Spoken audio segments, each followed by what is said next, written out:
Good evening student. আমার channel simple English grammar চ্যানেলে আমার সকল স্টুডেন্ট এবং ফ্রেন্ডসদের আমি ওয়েলকাম জানাচ্ছি। আজ আমি ভয়েস চেঞ্জের কতগুলি সেন্টেন্সের ভয়েস চেঞ্জ করে তোমাদের দেখাবো। তো প্রথমেই দেখো যে ইউ মেড মেনি মিস্টেক।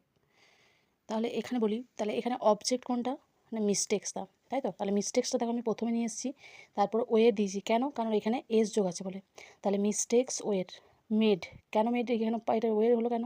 কারণ মেডটা কোন ফর্মে আছে? ভার্বের এখানে পাস্ট ফর্মে আছে, তাহলে সেই জন্য আমি ওয়ের বসিয়েছি। তো মিস্টেক্স ওয়ের মেড বাই ইউ। এরপর সেকেন্ড আছে দেখো স্টুডেন্ট লাইক ইজি কোয়েশ্চেন। তো সেক্ষেত্রে কি না ইজি কোয়েশ্চেনটা আমি ফার্স্ট রেখেছি যেহেতু এটা অবজেক্ট। তাহলে ইজি কোয়েশ্চেন, তারপরে ইজ মানে যেহেতু এটা কোন টেন্স? Present tense. তাহলে ইজ, তারপরে কি আছে ভার্বের থার্ড ফর্ম কী বসেছি? Like TLIKED by student, subject যেটা। এরপরে দেখো আছে হার ম্যানার শকড মি। তাহলে মিটা এখানে অবজেক্ট, তাই তো? তাহলে এই অবজেক্টটা যখন প্রথমে আসে তখন কী হয়? সেটা সাবজেক্ট হয়। তাহলে আই ওয়াজ, এবং ইডি থাকার জন্য এটা কোন টেন্স? Past tense.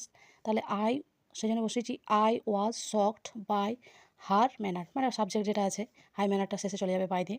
এরপরে দেখো হি ওয়াজ অ্যাক্টিং এ ড্রামা। তাহলে কী হবে না এ ড্রামাটা, এটা অবজেক্ট, তাই তো? তাহলে এই ড্রামাটা ফার্স্ট হবে এ ড্রামা। ওয়াজ, তারপরে কী হবে? বিং, আইএনজি থাকার জন্য বিং হবে। তাই যেহেতু ওয়াজ আছে সেই জন্য কোন টেন্স? Past tense. তাহলে ওয়াজ বিং লিখেছি। আর অ্যাক্টেড থার্ড ফর্ম হচ্ছে acted by him. Open the window, এটা একটা অন্য সেন্টেন্স, ইম্পারেটিভ সেন্টেন্সে ভার্সন। দেখো এখানে লেট দ্য উইন্ডো রেখেছি, মানে উইন্ডোটা হচ্ছে অবজেক্ট। তাহলে এই ইম্পারেটিভ সেন্টেন্সে ভয়েস চেঞ্জ করার সময় কী করতে হবে? লেট দিতে হবে প্রথমে, তারপরে দ্য অবজেক্ট, তারপরে বি, তারপর মেন ভার্বে থার্ড ফর্ম। তাহলে লেট দ্য অবজেক্ট আমি এখানে উইন্ডো রেখেছি, তারপরে বসেছি বি, আর ওপেন্ড এর থার্ড ফর্ম হচ্ছে ওপেন্ড। এরপর দেখো we may win the match, এখানে কোনটা? এটা ম্যাচটা অবজেক্ট। আর এই যে মে আছে মানে এগুলো মডাল ভার্ব দিয়ে, তাহলে সেক্ষেত্রে কী হয় না মে বি হয়, শ্যাল বি হয়, উড শুড বি হয়, সেগুলো মডাল ভার্বের ক্ষেত্রে বি বসে। তাহলে দ্য ম্যাচটা প্রথমে রেখেছি, the match may not be won, তারপর বাই দিয়ে আস, উইনের থার্ড ফর্ম হচ্ছে ওন দিয়ে বাই দিয়ে উইটার আস হয়। এরপরে দেখো হু চেয়ারিড দ্য মিটিং। তো হুটা কী হবে? প্রথমে WH ওয়ার্ডের ভয়েস চেঞ্জ করতে গেলে নাকি WH কোশ্চেন ভয়েস চেঞ্জের ক্ষেত্রে তো হুটা কী হবে? বাই হুম প্রথমে লিখতে হবে। তাহলে বাই হুম। আর চেয়ারিড মানে এটা হচ্ছে পাস্ট টেন্স আছে, সেজন্য কী বসেছি? ওয়াজ। তারপরে কী হবে? সাবজেক্ট কী এখানে আছে? সরি অবজেক্ট, যেমন by whom was the meeting, তারপর হচ্ছে ভার্বের ফর্মটা বসিয়ে দিলাম চেয়ারিড। এরপর জিজ্ঞাসা চিহ্ন দিতে হবে, কারণ এটা হচ্ছে একটা প্রশ্নবোধক বাক্য, প্রশ্নবোধক বাক্যে জিজ্ঞাসা চিহ্ন ভয়েস চেঞ্জের ক্ষেত্রে ওঠে না।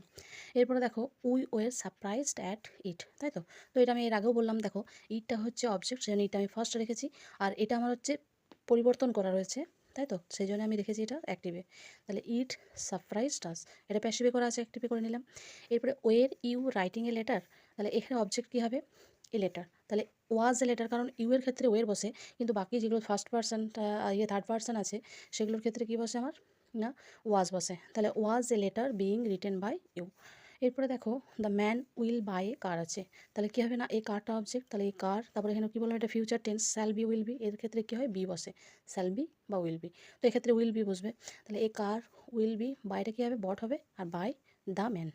এরপর শেষ রেখেছি the boy has drunk water.